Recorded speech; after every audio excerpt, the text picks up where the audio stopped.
பார்த்து வர்றோம். ஆண்டவரே குடும்பத்தை பிள்ளைகளை எல்லாம் கண்ணு மணி போல பாதுகாத்து இந்த வருஷம் முழுவதும் தன்னுடைய கிருபை கரம் உணர்ந்ததுக்காக ஸ்தோத்திரம். குறிப்பாக அந்த தாயாருக்கு அப்படி பார்த்து வர்றோம். தேவன் மட்டும் பாதுகாத்து வழி நடத்தி அதற்காக கோடி நன்றியாகவே மற்றும் பிள்ளைகளே கத்தாவே படிப்பு காரியங்கள் எல்லாவற்றும் தன்னுடைய கரம் உணர்ந்தது.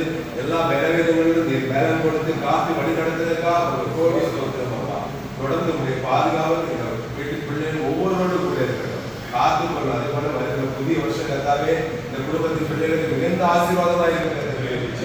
தொடர்ந்து கத்த காத்து கொள்ளும் பெறப்பட்டோம். என் கேட்கிற இறக்கமிந்த நல்ல பிதாவே.